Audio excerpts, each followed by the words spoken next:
भाई, कल अपना टॉपिक चल रहा था समावयवता।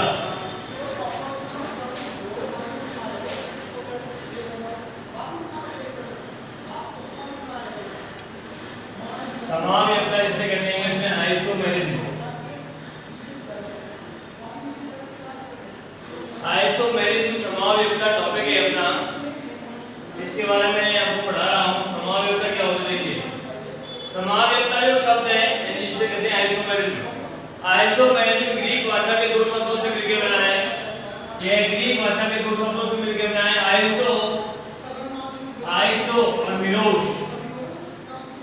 आइसो और मिरोस दो ग्रीक वर्ड है, आइसो तथा मिरोस।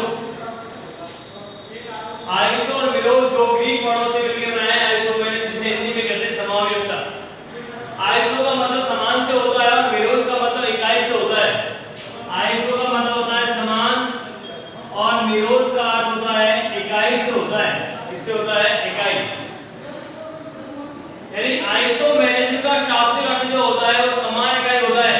इसका शाब्दिक अर्थ जो होता है, इसका शाब्दिक अर्थ जो होता है वह समान इकाइयां होता है। क्या होता है? समान इकाइयां।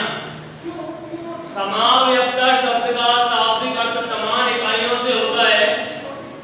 यह ग्रीक भाषा के दो शब्द आइसो और मिरोस से मिलकर बना है। आइसो का अर्थ होता है समान और मिरोस का अर्थ होता है इकाई। यानी इसका शाब्दिक अर्थ समान इकाई से होता है। अब बात करते हैं इसकी परिभाषा के बारे में। परिभाषा क्या होती है इसकी? दो या दो से अधिक ऐसे यौगिक जिनके अणुसूत्र अणुभार, मूलानुपाती सूत्र, मूलानुपातभार, वाष्प घनत्व आदि समान होते हैं, लेकिन इनकी फिजिकल प्रॉपर्टीज और केमिकल प्रॉपर्टीज तथा परमाणु की द्रव्य में व्यवस्था होती है वो भिन्न भिन्न होती है। ये आइस समावयवी कहलाते हैं तथा इस गुण को समावयवता कहते हैं। क्या कहते हैं? समावयवता। परिभाषा देखिए, मैं यहां पे लिख रहा हूं भाई। परिभाषा सुनिए, दो या दो से अधिक ऐसे यौगिक। डेफिनेशन सुनिए, परिभाषा। परिभाषा सुनिए, दो या दो से अधिक, दो या दो से अधिक, दो या दो से अधिक ऐसे यौगिक, दो या दो से अधिक ऐसे यौगिक जिनके अणुसूत्र समान, जिनके अणुसूत्र, जिनके अणुसूत्र कॉमा अणुभार कॉमा मूलानुपाती सूत्र, मूलानुपाती सूत्र कॉमा मूलानुपाती भार, मूलानुपाती भार कॉमा वाष्प घनत्व, वाष्प घनत्व आदि समान होते हैं, आदि समान होते हैं, आदि समान होते हैं। परंतु भौतिक गुण, भौतिक गुण कॉमा रासायनिक गुण, भौतिक गुण कॉमा रासायनिक गुण कॉमा परमाणु की द्रव्य में व्यवस्था, परमाणु की द्रव्य में व्यवस्था, परमाणु की द्रव्य में व्यवस्था जो होती है भिन्न भिन्न होती है, भिन्न भिन्न होती है। समावयवी कहलाते हैं। क्या कहलाते हैं? समावयवी कहलाते हैं, समावयवी कहलाते हैं, समावयवी कहलाते हैं, समावयवी कहलाते हैं। और इस गुण को समावयवता कहते हैं।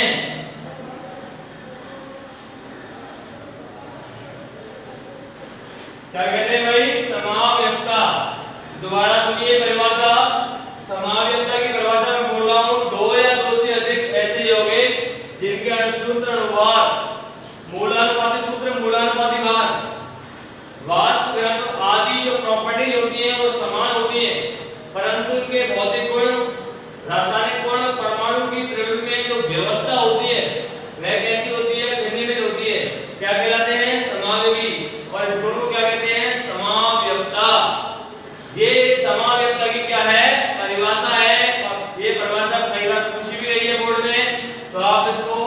लिख लें, आपके नोट्सों में भी ये लिखी हुई है, ठीक है। नेक्स्ट हम बात करते हैं समाव्यवस्था के प्रकार के बारे में। समाव्यवस्था के प्रकार, समाव्यवस्था दो प्रकार की होती है भाई। देखिए यह दो प्रकार की होती है, यह दो प्रकार की होती है, यह दो प्रकार की होती है। पहली होती है संरचनात्मक समाव्यवस्था, पहली होती है संरचनात्मक समाव्यवस्था, पहली होती है संरचनात्मक समाव्यवस्था, और दूसरी होती है आपकी त्रिविम समाव्यवस्था, दूसरी होती है त्रिविम समाव्यवस्था। पहली समाव्यवस्था होती है संरचनात्मक समाव्यवस्था और दूसरी समाव्यवस्था होती है त्रिविम समाव्यवस्था। संरचनात्मक समाव्यवस्था जो होती है वह 7 प्रकार की होती है। कितने प्रकार की होती है? 7। उन 7 के मैं नाम लेता हूं आपके सामने। पहली इसमें हम पढ़ेंगे आयनन समाव्यवस्था, आयनन समाव्यवस्था पहली है आयनन समाव्यवस्था। दूसरी पढ़ेंगे यहाँ पे अपन हाइड्रेट, हाइड्रेट या ऐसे कहते हैं जल योजन, जल योजन या ऐसे कहते हैं विलायक योजन, विलायक योजन समाव्यवस्था, विलायक योजन समाव्यवस्था।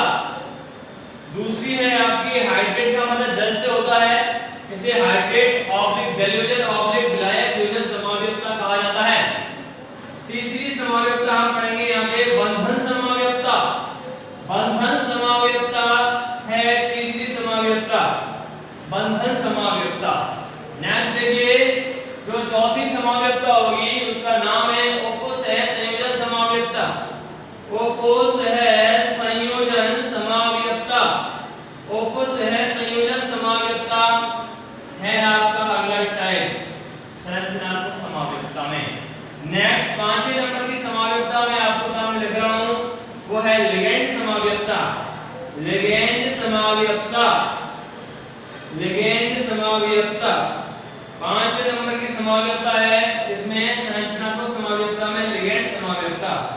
और 6वें नंबर की समाव्यवस्था है उपसह संयोजन स्थिति समाव्यवस्था, उपसह संयोजन स्थिति समाव्यवस्था, उपसह संयोजन स्थिति समाव्यवस्था, उपसह संयोजन स्थिति समाव्यवस्था। और 7वीं जो समाव्यवस्था है उसका नाम है बहुलीकरण, बहुलीकरण समाव्यवस्था। क्या नाम है उसका? बहुलीकरण समाव्यवस्था, बहुलीकरण समाव्यवस्था। ये देखिए संरचनात्मक समाव्यवस्था के टोटल मैंने 7 प्रकार लिख दिए हैं। इन 7 को हम धीरे धीरे पढ़ेंगे, प्रत्येक को समझाएंगे एग्जांपल के द्वारा। पहले सुनिए आयनन समाव्यवस्था, दूसरी है हाइड्रेट ऑब्लिक जल योजन ऑब्लिक विलायक योजन समाव्यवस्था, तीसरी है बंधन समाव्यवस्था, चौथी है उपसह संयोजन समाव्यवस्था, 5वीं है लिगेंड समाव्यवस्था, 6वीं है उपसह संयोजन स्थिति समाव्यवस्था और 7वीं आपकी बहुलीकरण समाव्यवस्था। ये आपका हो गया संरचनात्मक समाव्यवस्था का प्रकार। अब इधर आ जाइए आप, त्रिविम समाव्यवस्था। त्रिविम समाव्यवस्था 2 प्रकार की होती है। पहली होती है ज्यामितीय समाव्यवस्था, पहली होती है ज्यामितीय समाव्यवस्था। ज्यामितीय समाव्यवस्था को हम समपक्ष विपक्ष समाव्यवस्था भी कहते हैं।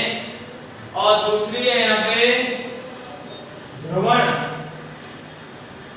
ऑब्लिक प्रकाश की समाव्यवस्था, ध्रुवण ऑब्लिक प्रकाश की समाव्यवस्था। देखिए दोबारा से, त्रिविम समाव्यवस्था 2 प्रकार की होती है। त्रिविम समाव्यवस्था 2 प्रकार की है। पहली है ज्यामितीय समाव्यवस्था और दूसरी है ध्रुवण या प्रकाश की समाव्यवस्था। ज्यामितीय समाव्यवस्था 2 प्रकार के संकुल युग्म पाई जाती है। ज्यामितीय समाव्यवस्था जिसे हम समपक्ष विपक्ष समाव्यवस्था कहते हैं, यह 2 प्रकार के संकुल युग्म पाई जाती है। एक होते हैं इनकी समरूप संख्या 4 होती है और दूसरे होते हैं जिनकी समरूप संख्या कितनी होती है? 6। यह 2 प्रकार के संकुल युग्म पाई जाती है। एक उनमें जिनमें Cn नंबर कितना होता है? 4 और एक उनमें जिनमें Cn नंबर कितना होता है? 6। जिनमें समन्वय संख्या, जिनमें कोऑर्डिनेशन नंबर 4 होता है, उनमें दो प्रकार की ज्यामिति होती है। पहली होती है चतुष्फलकीय, पहली कैसी होती है? चतुष्फलकीय, और दूसरी होती है आपकी वर्गाकार समतलीय। दूसरी होती है वर्गाकार समतलीय। ठीक है ना भाई? नेक्स्ट देखिए समन्वय संख्या 6। ये भी आपकी एक ही प्रकार की होती है, क्योंकि समन्वय संख्या 6 जो होती है उनकी जो ज्यामिति होती है वह अष्टफलकीय होती है। कैसी होती है भाई? अष्टफलकीय होती है। तो इस प्रकार ये एक समावेशिता के मैंने बारे में बता दिया है। प्रत्येक को बारी बारी से पढ़ेंगे, प्रत्येक को समझाते हुए चलेंगे। यहाँ पे अपन पहली है यहाँ पे संरचनात्मक समावेशिता, जो कि 7 प्रकार की है। प्रत्येक के नाम लिखे हैं, मैं प्रत्येक को समझाऊंगा अभी। और दूसरी है त्रिभुज समावेशिता, जो कि मैंने 2 प्रकार की होती है, ज्यामिति और भ्रमण, जिसका दूसरा नाम प्रकाश की है। ये 2 प्रकार से होती है, समन्वय संख्या 4 वाले समकोण में और समन्वय संख्या 6 वाले समकोण। ठीक है, अब देखिए आप, मैं प्रत्येक को पढ़ा रहा हूं यहाँ पे। पहली है आपकी संरचनात्मक समावेशिता।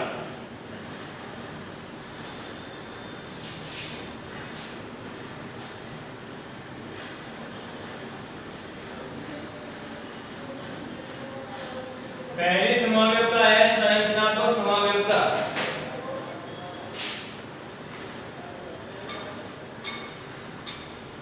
संरचनात्मक समावेशिता इसे कहते हैं स्ट्रक्चरल आइसोमेरिज्म। इस प्रकार की समावेशिता में क्या होता है? अणुसूत्र समान होता है। इसमें अणुसूत्र समान, इसमें अणुसूत्र समान होता है, लेकिन संरचना सूत्र भिन्न भिन्न होता है।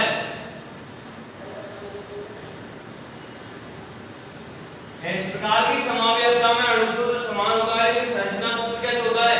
भिन्न भिन्न होता है। यह निम्न प्रकार की होती है। इसमें पहला प्रकार लिखवाया था अभी आयनन समावेशिता। आयनन समावेशिता सुनिए क्या होती है।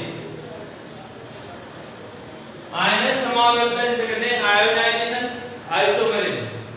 इस प्रकार की समावेशिता में आयनों में भिन्नता होती है, यानी इस प्रकार की समावेशिता में जो उपसहसंयोजी क्षेत्र होता है और जो आयनन क्षेत्र होता है उसमें परस्पर आयनों की अदला-बदली होती है। इस प्रकार की समावेशिता में लिख रहा हूं मैं अभी, इस प्रकार की समावेशिता में उपसहसंयोजी क्षेत्र, उपसहसंयोजी क्षेत्र और आयनन क्षेत्र जो होता है, उपसहसंयोजी क्षेत्र और आयनन क्षेत्र जो होता है,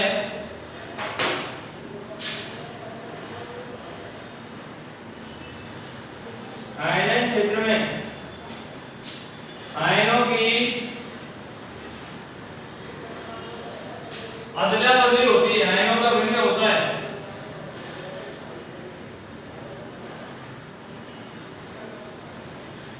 आयनों की अदला बदली होती है। क्या होती है?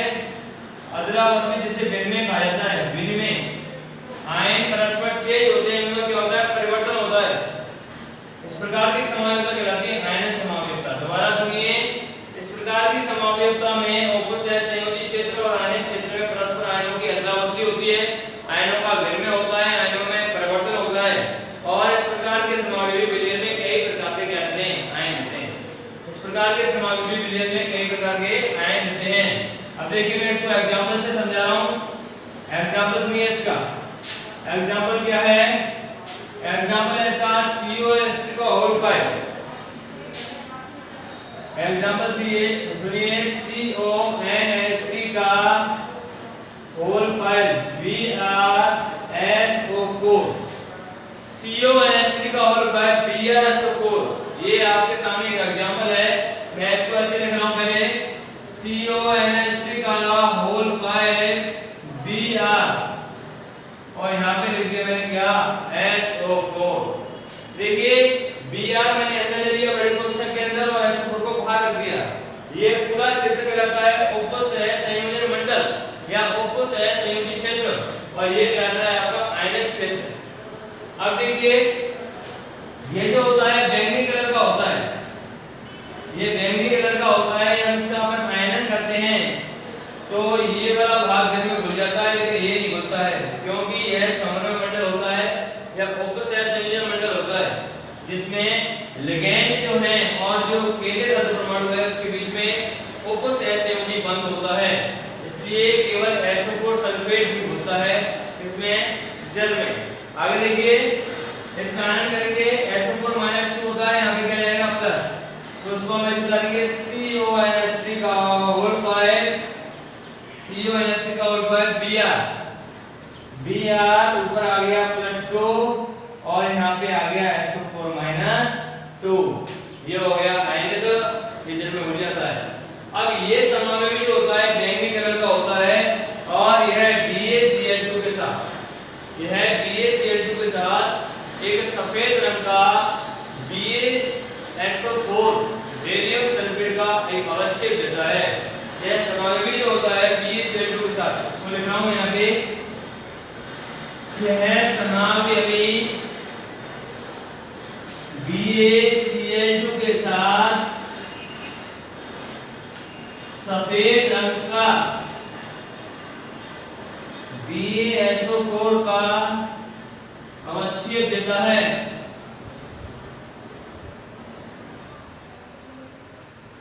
यह समावेशी BaCl2 के साथ सफेद रंग का BaSO4 का अवच्छेद देता है। कौन सा समावेशी? CONH3 का होल 5 BrSO4। बात समझ आई होगी। अब इसका दूसरा समावेशी कैसे बनाएंगे अपन, क्योंकि आयन समावेशिता पढ़ रहे हैं, आयनों की अदला-बदली होती है। अब देखिए पहला मैंने ये बनाया, ये पहला समावेशी बनाया, अब Br इसमें अंदर है और SO4 बाहर है पोस्टर से। अब की बार क्या करेंगे, SO4 अंदर ले आएंगे अपन और Br को बाहर ले आएंगे, दूसरा समावेशी हो जाएगा, जिसको मैं ऊपर लिख रहा हूं, ठीक है ना भाई, इसको मैं ऊपर लिख रहा हूं। इसका दूसरा समावेशी देखिए, दूसरा देखिए CONH3 का होल 5, अब Br को बाहर ले जाओ और SO4 को अंदर ले लो, SO4 और ये हो गया Br। ये समावेशी लाल कलर का होता है, मैंने आपको पहले बताया था। इस प्रकार की समावेशिता में आयनों भिन्नता होती है। जो ये मंडल है उपसह संयोजन मंडल और ये आयनन मंडल है, यानी ये उपसह संयोजी क्षेत्र और ये आयनिक क्षेत्र है, आयनिक क्षेत्र। इसमें परस्पर आयनों की क्या होती है, अदला-बदली। पहले Br अंदर था, SO4 बाहर था, अब SO4 अंदर आ गया, Br अंदर आ गया बाहर। पहला समावेशी ये है जिसका अपन आयन कर रहे हैं, ये ना पूरा, ये समावेशी जो होता है यह BaCl2 के साथ सफेद रंग का BaSO4 का अवच्छेद देता है। दूसरा समावेशी बनाया, इसको अपन ने भीतर ले लिया, इसको बाहर डाल दिया। अब देखिए SO4 अंदर आ गया, ब्रोमाइड बाहर, इसका अपन आयन करते हैं, Br माइनस 1 यहाँ पे क्या आ गया +1, तो प्राप्त हुआ CONH3 का होल 5, CONH3 का होल 5 SO4, यहाँ पे +1 और यहाँ पे आ गया Br माइनस 1। अब देखिए इसका अपन ने आयन किया, ये हो गया, ये केवल ब्रोमीन यानी ब्रोमाइड आयन की आयन होता है, आयनन मंडल की आयन होता है। अब ये समावेशी जो है CONH3 का होल 5 SO4 Br, ये समावेशी जो होता है यह समावेशी AgNO3 के साथ, यह समावेशी AgNO3 के साथ हल्के पीले रंग का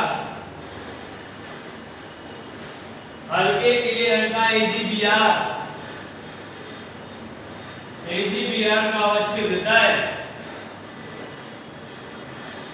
यह समावेशी जो होता है यह AgNO3 के साथ यानी सिल्वर नाइट्रेट के साथ हल्के पीले रंग का AgBr का क्या देता है अवच्छेद, जबकि ये BaCl2 के साथ सफेद रंग का है BaSO4 का क्या देता है अवच्छेद। तो दो मैंने आपको यहाँ एग्जाम दो समय बना दिए हैं, इससे पहला समावेशी मेरा, दूसरा समावेशी मेरा। इसमें परस्पर दोनों क्षेत्रों में आयनों की क्या होती है, अदला-बदली होती है। नेक्स्ट अगला एग्जांपल बता रहा हूं इसी का आयनन समायोजकता का।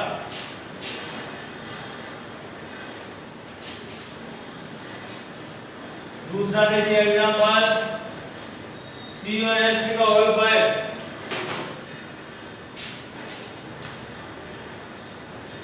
CONH3 का होल 5 ISO4 CONH3 का होल 5 ISO4 एक एग्जांपल है जिसके दो आयनन समावयवी अपने को प्राप्त होते हैं। पहला जो आयनन समावयवी होता है वो इस प्रकार से होता है, देखिए CONH3 का होल 5 I और SO4 के भार। दूसरा समावयवी इस प्रकार से होता है CONH3 का होल 5 अब की बार SO4 अंदर ले लिया और I को बाहर रख दिया। दो समावयवी बनते हैं ऐसे CONH3 का होल 5 ISO4 अब की बार I बाहर ले गया और SO4 अंदर ले गया, यानी आयनों में क्या हो रही है, भिन्नता हो रही है। इसी को कहते हैं आयनन समावयवी। अब देखिए इसका हम परीक्षण करते हैं, इसका टेस्ट करते हैं। इसके लिए हम एक प्रश्न लेते हैं, क्या लेते हैं, प्रश्न लेने के पश्चात अपन ने लिए प्रश्न टेस्ट 2 ले लिए। ये टेस्ट 2 है, इस टेस्ट 2 में हम थोड़ी सी मात्रा में CONH3 का होल 5 ISO4 का विलयन लेते हैं।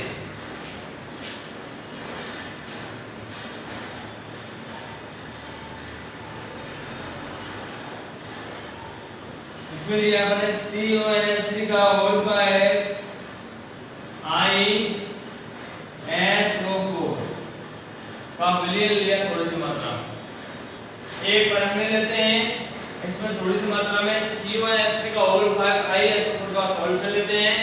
अब इसमें कुछ मात्रा में 2 या 3 बूंद, इसमें 2 या 3 बूंद अपन डालते हैं लेड एसिटेट की। लेड एसिटेट PbCH3COO का होल 5। इसमें जैसे ही 2-3 बूंद लेड एसिटेट की डाली जाती हैं तो अपने को एक अवच्छेद प्राप्त होता है PbSO4 का।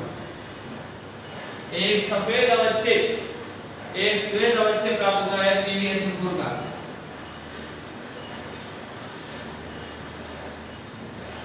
एक श्वेत अवच्छेद प्राप्त होता है PbSO4 का।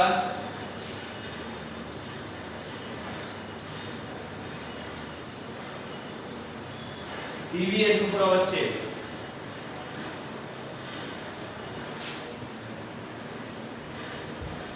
ये PbSO4 का क्या होता है, अवच्छेद होता है जो कि सफेद रंग का होता है। दोबारा सुनिए, अपन ने टेस्ट ट्यूब ली, टेस्ट ट्यूब लेने के पश्चात हमने थोड़ी सी मात्रा में डाला CONH3 का होल 5 ISO4 और उसके बाद इसमें 2-3 बूंद डालते हैं लेड एसिटेट की। लेड एसिटेट की डालने के पश्चात हमने को अवच्छेद प्राप्त होता है PbSO4 का श्वेत अवच्छेद होता है। नेक्स्ट देखिए दूसरा प्रश्न देखिए, इसका भी टेस्ट करते हैं अपन। यहाँ पे टेस्ट ट्यूब लेते हैं, इसमें थोड़ी सी मात्रा में CONH3 का होल 5 SO4I का विलयन लेते हैं, सॉल्यूशन लेते हैं CONH3 का होल 5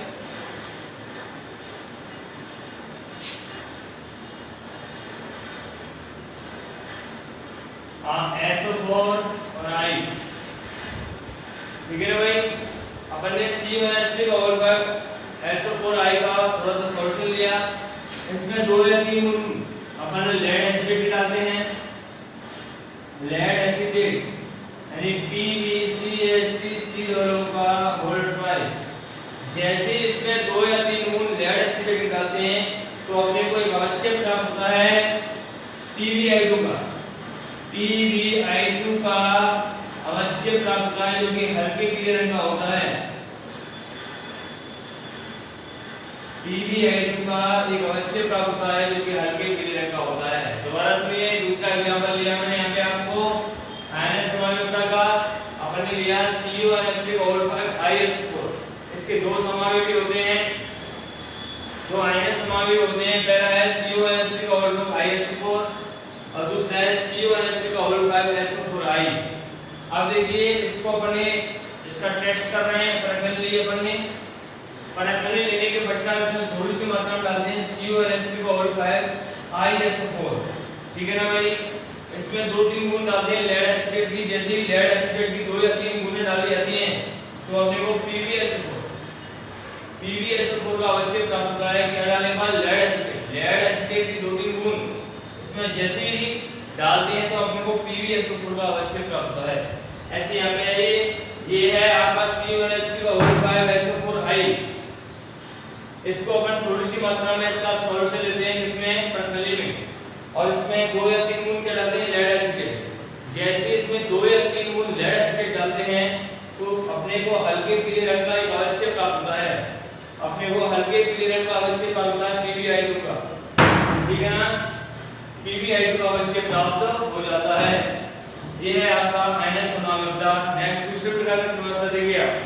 दूसरे प्रकार की संभाव्यता है हाइड्रेट।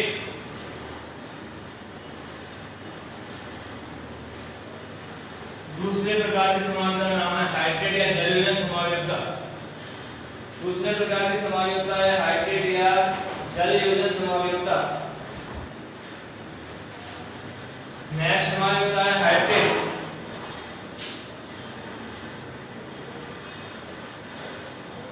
ऑब्लिक जलविलयन, ऑब्लिक जलविलयन संभाव्यता।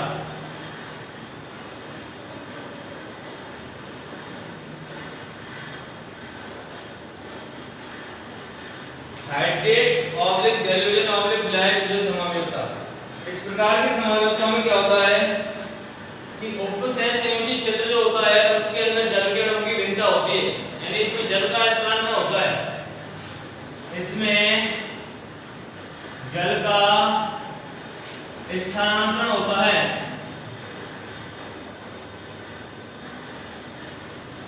और इसमें उपसतह संयोजी क्षेत्र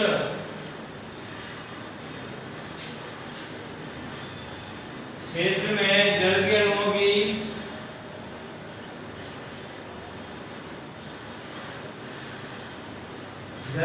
की भिन्नता होती है।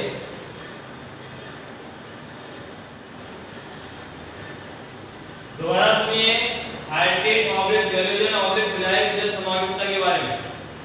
इस प्रकार की संभाव्यता में जल का स्थानांतरण होता है पहली बात। दूसरी बात, इसमें उपसतह संयोजी क्षेत्र जो होता है उसके अंदर जल कणों की क्या होती है भिन्नता होती है। अब भिन्नता कैसे होती है मैं बता रहा हूं आपको एग्जांपल से, समझिए इसको। एग्जांपल ले रहा हूं CrCl3.6H2O, CrCl3.6H2O एग्जांपल लिया अपन ने। अब इस एग्जांपल को मैं देखो ऐसे, इसको मैं लिख रहा हूं CrH2O का होल 6 और यहां पे लिख दिया Cl3। इसका पहला हाइड्रेट समावेशी है, पहला हाइड्रेट समावेशी है जो कि बैंगनी रंग का होता है। अब देखिए इसमें क्या होता है कि जो उपसतह संयोजी क्षेत्र होता है उसके अंदर जल के अणुओं की भिन्नता होती है, यानी कि जल का स्थानांतरण होता है, एक जल का अणु बाहर जाएगा अंदर जाएगा Cl। तो दूसरा इसका समावेशी क्या है CrH2O का होल 5, ठीक है ना। एक Cl अंदर ले लिया अपन ने Cl कोष्ठक 1 बड़ा वाला, उसके बाद Cl2 में बचे कितने 2 और एक H2O बाहर चला गया। इस प्रकार दूसरा समावेश हो गया इसका हाइड्रेट समावेश। तीसरे में क्या करना है आपको, एक जल का अणु दोबारा बाहर निकालना है, प्राप्त होगा CrH2O का होल 4। एक Cl अंदर ले लेंगे Cl2 बड़ा कोष्ठक 1, Cl बाहर एक रह गया और H2O कितने हो गए, अब 2 H2O हो गए। अब देखिए ये हो गया इसका तीसरा समावेशी। पहला समावेशी है CrH2O का होल 6 Cl3, दूसरा समावेशी है CrH2O का होल 1, एक जल का अणु बाहर निकाल दिया, ये निकाल दिया, और उसके एवज में अपन एक Cl निकाल लिया अंदर ले लिया, ठीक है ना। तो हुआ CrH2O का होल 5 Cl डॉट Cl2H2। उसके बाद एक जल का अणु और निकाल दिया अपन ने H2O, और उसके लिए अपन ने एक Cl को अंदर ले लिया, Cl2 हो गए। तो प्राप्त हुआ CrH2O का whole 4 Cl2 dot Cl dot 2H2O। ये बैंगनी रंग का होता है, ये गहरे हरे रंग का होता है, ये केवल हरे रंग का होता है। ये इसके तीन समावेश प्राप्त होते हैं CrCl3 डॉट 6H2O। इसका नाम है hexa aqua chromium, third chloride, इसका नाम है हेक्सा एक्वा क्लोरो या क्लोरो, पेंटा एक्वा, पेंटा एक्वा क्लोरो या क्लोरो। क्रोमियम क्या है, क्रोमियम जो जाएगा थर्ड क्लोराइड मोनोहाइड्रेट, इसका नाम क्या होगा, टेट्रा एक्वा डाई क्लोरो या chloro, tetra aqua di chloro या chloro. Chromium, chromium third chloride dihydrate, ये इनके क्या है, IUPAC नाम है। ये बैंगनी रंग का होता है, ये गहरे हरे रंग का होता है, ये केवल हरे रंग का होता है। यानी मैंने यहाँ पे लिखा है इसमें जल का स्थानांतरण होता है। देखिए जल के अणु बाहर जा रहे हैं निकल करके, इसमें जल क्या हो रहा है, बाहर ट्रांसफर हो रहा है। यानी ऑपस है संयोजी क्षेत्र के क्षेत्र में जल के अणु की आवधिक घनता है, जल के अणु कितने हैं, 6, यहाँ कितने हुए 5, यहाँ कितने हुए 4। अब बहुत से सोच रहे होंगे साहब एक और निकाल सकते हैं, लेकिन एक और निकालेंगे तो शेयर के अंदर आ जाएंगे, क्योंकि एक शेयर आयन का भार होना क्या है, आवश्यक है। इसलिए ये समायोजकता कहलाती है हाइड्रेट। हाइड्रेट का मतलब जल से ही होता है, या इसे जलयोजन या इसे विलायक विलयन समायोजकता कहा जाता है। ये आपको समझ में आ गई होगी, ये कहलाती है आपकी हाइड्रेट या विलायक योजन समायोजकता। नेक्स्ट अगली समायोजकता मैं आपको समझा रहा हूं, इसे कहते हैं बंधन समायोजकता। भाई बंधन समायोजकता, बंधन समायोजकता में क्या होता है, बंधन समायोजकता इस प्रकार की समायोजकता में क्या होता है, बंध बनाने की विधा होती है। देखता हूं यहाँ पे मैं इसमें बंध बनाने में भिन्नता होती है, इसमें बंध बनाने में क्या होती है, भिन्नता होती है। और इसमें इस प्रकार की समायोजकता जो होती है उसमें जो उभयतंतुक लिगैंड होते हैं वो प्रॉपर्ली भाग लेते हैं। उभयतंतुक लिगैंड के बारे में आपको पहले बता चुका हूं। ऐसे लिगैंड जिसमें एक ही लिगैंड में 2 इलेक्ट्रॉन ज्यादा परमाणु होते हैं, 2 इलेक्ट्रॉन ज्यादा परमाणु में होते हैं, और एक बार में 1 इलेक्ट्रॉन ज्यादा परमाणु केंद्रीय धातु परमाणु के साथ उपसहज संयोजी बंध का क्या करता है, निर्माण करता है, वो कहलाती है आपकी बंधन समायोजकता। सुनिए, इसमें बंध बनाने में भिन्नता होती है और इसमें उभयतंतुक लिगैंड क्या लेते हैं, भाग लेते हैं। इसमें उभयतंतुक संकुल होते हैं, इसमें उभयतंतुक संकुल होते हैं जो कि भिन्न-भिन्न प्रकार से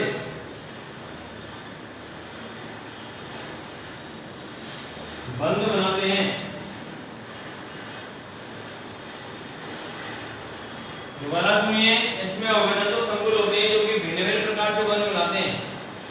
अब उभयतंतुक के बारे में आपको पहले बता चुका हूं। ऐसे लिगैंड जिसमें 2 इलेक्ट्रॉन ज्यादा परमाणु होते हैं, एक ही लिगैंड में 2 इलेक्ट्रॉन ज्यादा परमाणु होते हैं, और लेकिन एक बार में 1 इलेक्ट्रॉन ज्यादा परमाणु केंद्रीय धातु परमाणु के साथ उपसहज संयोजी बंध का निर्माण करता है। दोबारा सुनिए, ऐसे लिगैंड जिनमें एक ही लिगैंड में 2 इलेक्ट्रॉन ज्यादा परमाणु होते हैं, लेकिन एक बार में एक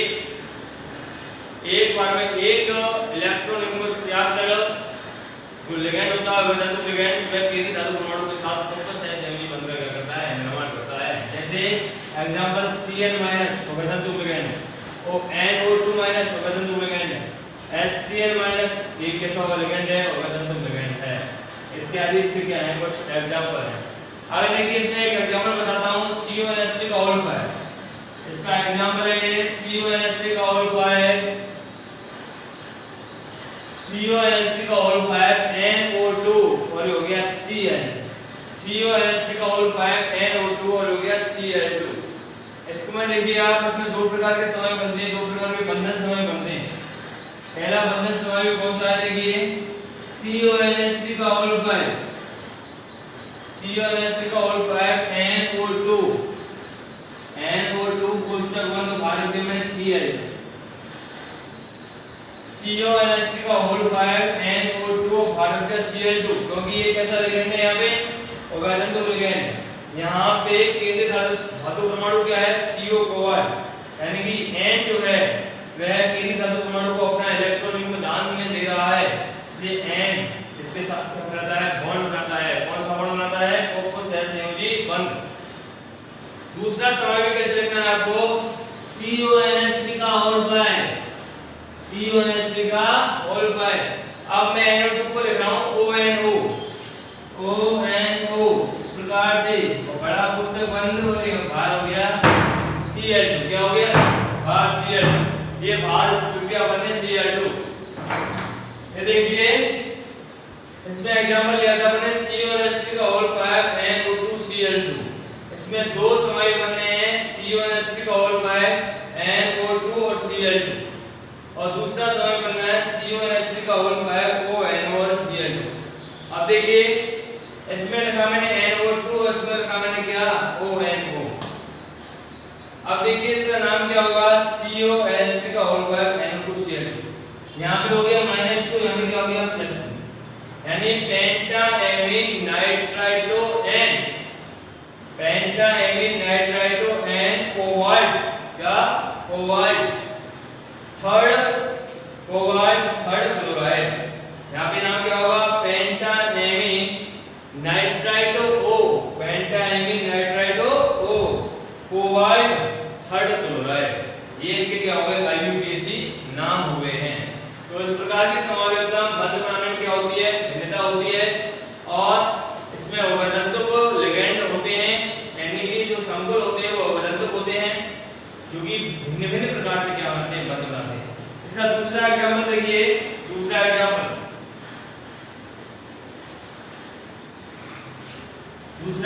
देखिए इसमें क्या होता है। दूसरा एग्जांपल इस प्रकार से है CONH3 का होल बॉन्ड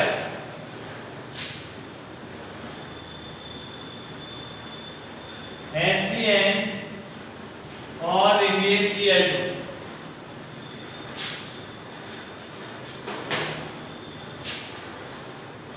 दूसरा एग्जांपल है CONH3 का होल बॉन्ड HCN और ये हो गया Cl2।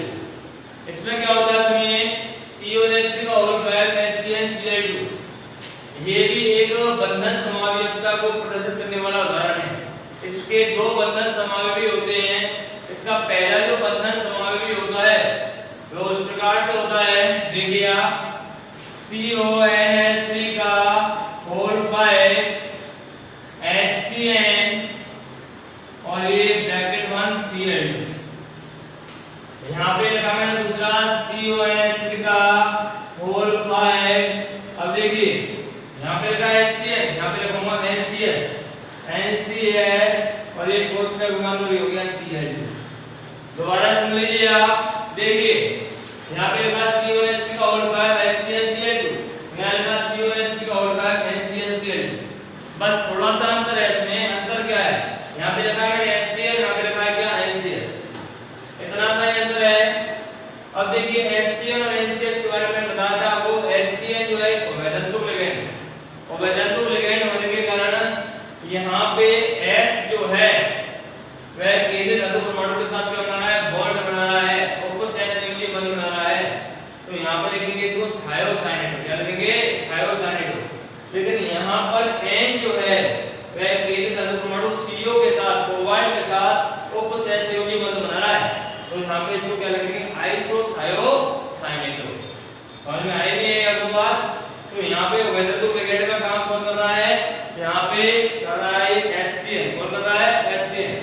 तो HCN एक अवैधत्व लिगेंड होने के कारण पहली जो इसका जो समावयव बनना है वो बनना है ये वाला, और दूसरा बनना है ये, ठीक है।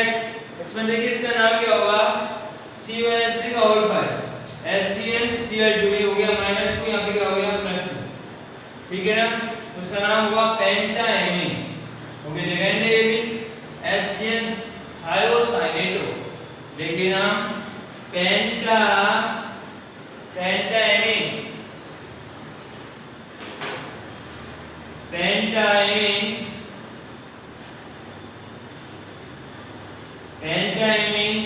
थायोसाइनेटो,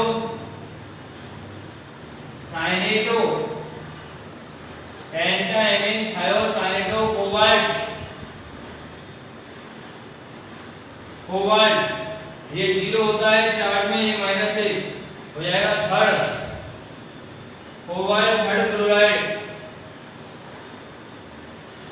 लेकिन इसका नाम क्या होगा? पेंटाएमीन आइसोथायोसाइनेटो। ऊपर लिखा हूं यहां पे देखिए पेंटाएमीन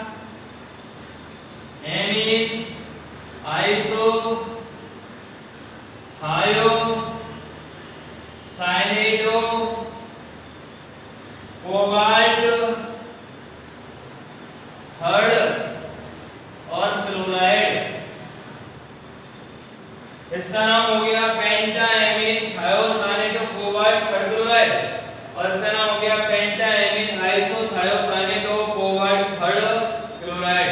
तो ये आपके एग्जाम्पल हो गए इसके बंधन समायोजकता के। यहाँ बंध बना रहा है S तो थायोसाइनेटो, यहाँ बंध बना रहा है कौन N, उसका नाम क्या है? आइसोथायोसाइनेटो।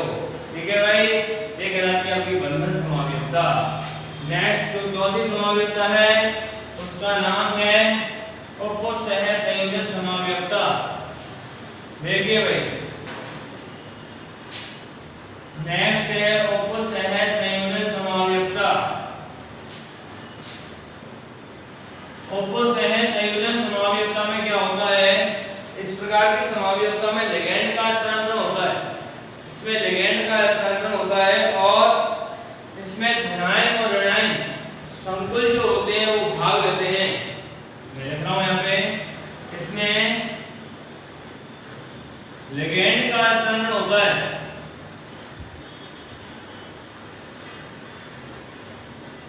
इसमें लिगैंड का क्या होता है? स्थानांतरण होता है और इसमें धनायन तथा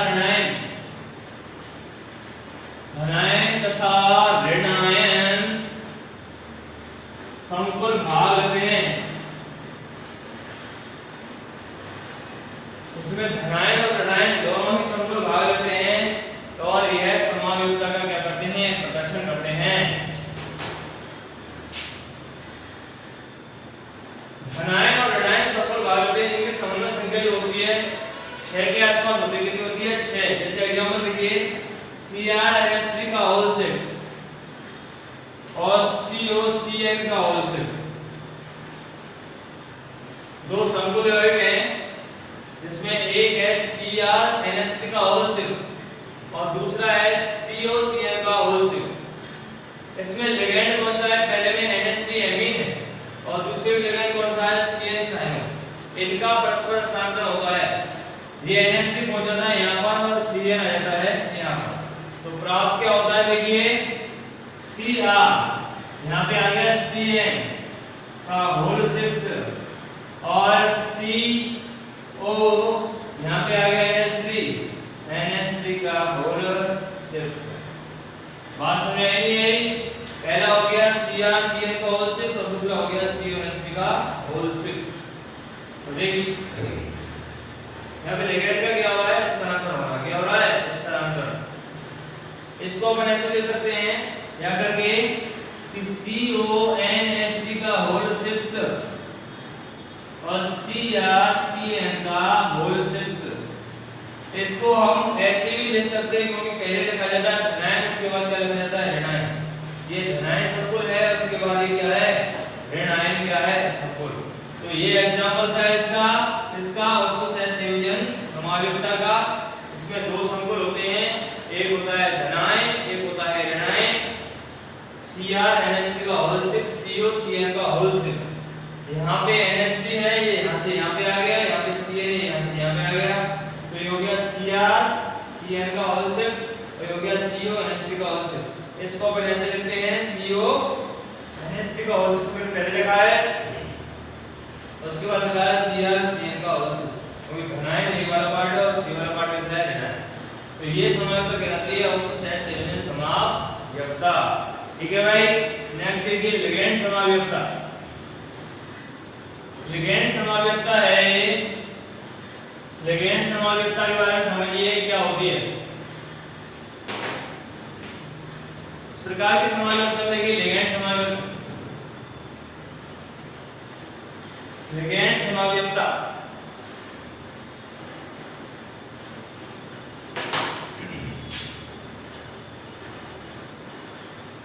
लिगेंड समावयवता में क्या होता है, इस प्रकार की समावयवता में लिगेंड स्वयं समावयवता का प्रदर्शन करता है। इसमें लिगेंड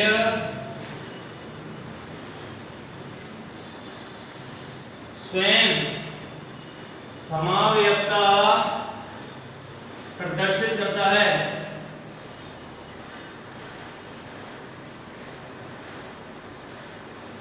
इसमें लिगेंड स्वयं समावयवता प्रदर्शित करता है, यानी लिगेंड की स्थिति से बारी बारी से क्या होती है, चेंज होती है। मैं इसको समझा दूंगा। देखिए मैं यहाँ पे आपके सामने कुछ संरचनाएं बना रहा हूँ।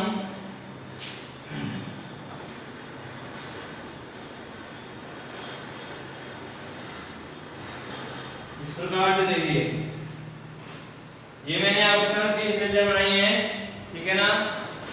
यहाँ पे लिखा मैंने Cl, यहाँ पे लिखा मैंने Cl, यहाँ पे लिखा मैंने Cl, Cl और क्या हो गया, Cl हो गया। तो ये हो गया पहली पोजीशन, यहाँ पे दूसरा, तीसरा, चौथा, पांचवा, छठवां, इसका मैंने अंकन कर दिया। इसी प्रकार ये 1 2 3 4 5 6, इसी प्रकार 1 2 3 4 5 6, ये हो गया 2 क्लोरोफेनिल, 2 क्लोरोफेनिल। इसका नाम हो गया 3 क्लोरोफेनिल, 3 क्लोरोफेनिल, और इसका नाम हो गया 4 क्लोरोफेनिल, 4 क्लोरोफेनिल। अपन जानते हैं ये वाली स्थिति क्या कहलाती है, ऑर्थो, ये वाली कहलाती है मेटा और ये वाली कहलाती है पैरा। तो इसे हम कह सकते हैं ऑर्थो क्लोरोफेनिल, मेटा क्लोरोफेनिल और पैरा क्लोरोफेनिल भी इसको बोला जा सकता है। अब देखिए इसमें अपन एग्जांपल लेते हैं। अपन इसका एक मैं संरचना बना रहा हूं यहाँ पे आपके सामने, एक मैं यहाँ पे एक संरचना बना रहा हूं। देखिए लिगेंड समावयवता चल रही है, इस प्रकार से बनाया। देखिए एक मैंने यहाँ से समावय लिया, ये वाला, यहाँ पे Cl लगा हुआ है और यहाँ पे CO है, इसे लिगेंड में NH3, इसी प्रकार NH3 और ये हो गया आपका NH3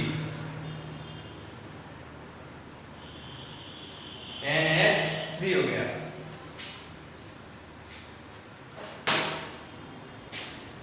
देखिए इस प्रकार से मैंने समावय लिया और उसमें मैंने लिगेंड को क्या कर दिया, व्यवस्थित कर दिया। ये ले लिया मैंने, यहाँ पे NH3 है, यहाँ पे कोबाल्ट को जोड़ा और 5 NH3 मैंने यहाँ जोड़ दिए, यहाँ पे Cl उपस्थित है। अब इसको हम कैसे लिखेंगे, देखिए पहला इसका समावय कैसे लिखेंगे, CO NH3 का,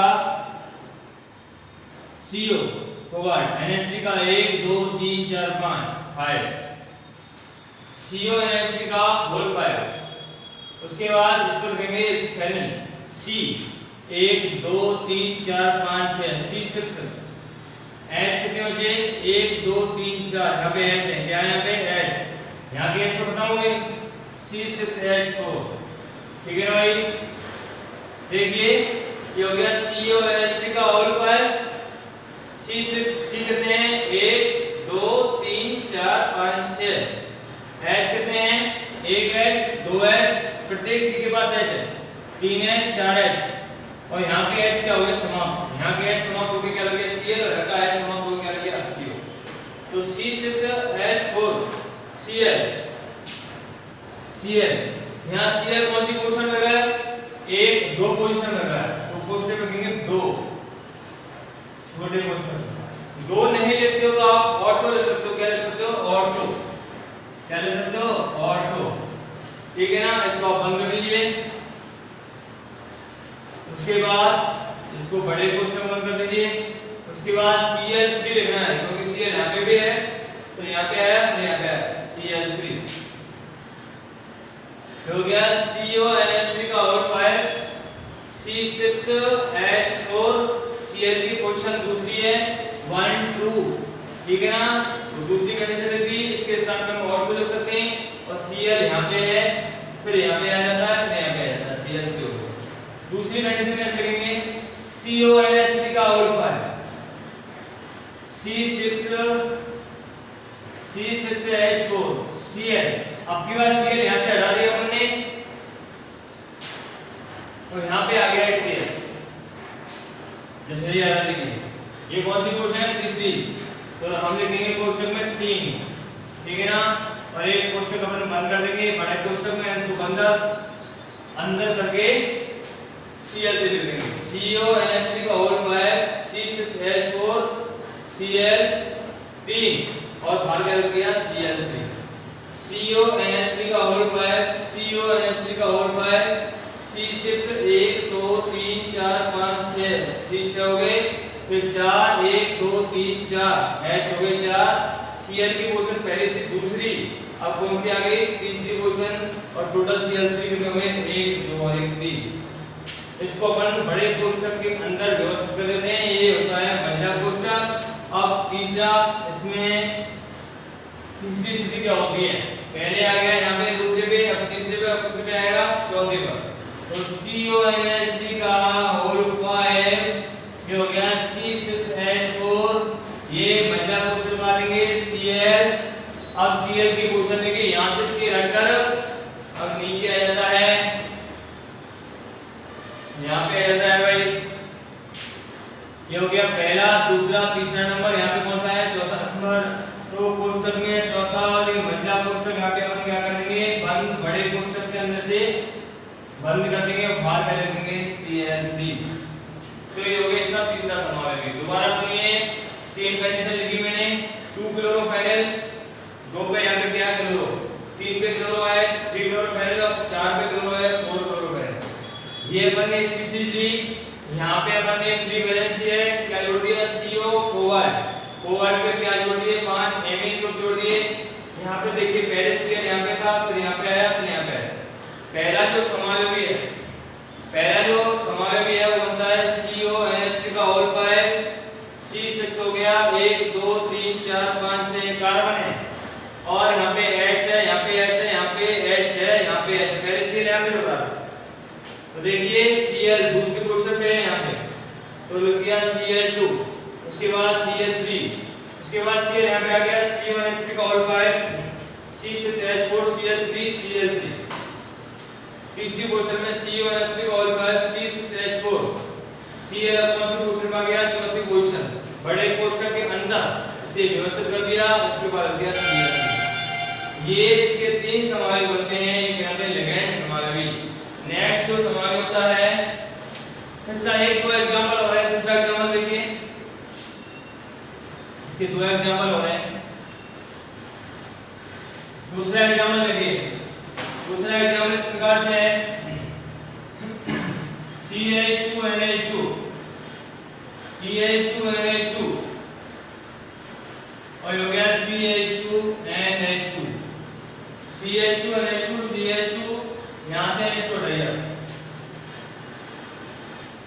CH2NH2 CH2 CH2NH2, तो हो गया 1 2 3 1 2 3, ये NH2 NH2 हो गया है, NH2 इसका नाम क्या होगा? 1,3 डाई एमिनो प्रोपेन होंगे लिगेंड, एक तो पहले पे और एक कहां पे? 3 पर है। अब दूसरी क्वेश्चन क्या होता है कि CH2NH2 और यहाँ पे आता है CH3। अब लिगेंड अपना स्थान चेंज कर रहा है, लिगेंड यहाँ से यहाँ पे आ गया, तो उसका नाम 1 2 3 1,2 डाई एमिनो प्रोपेन हो गया। क्या हो गया? 1,2 डाई एमिनो प्रोपेन। पहले में है NH2 समूह, पहले पे है और किस पे? तीसरे पर है। नेक्स्ट में अगले में क्या होता है कि NH2 पहले पे तो होता ही होता है, ये वाला NH2 अपनी स्थिति चेंज करता है, तीसरे से हटकर किस पे जाता है? दूसरे पे, तो उसका नाम हो गया 1 2 डाई एमिनो प्रोपेन। यानी लिगेंड स्वयं समावेशिता का प्रदर्शन करता है।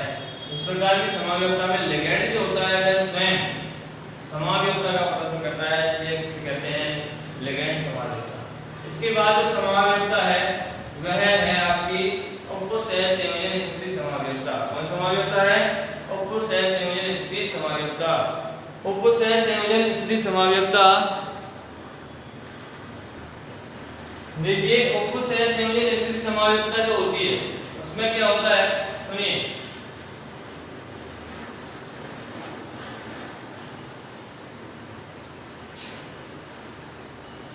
उपसहज संयोजन स्थिति समायोजकता में क्या होता है? उपसहज संयोजन स्थिति समायोजकता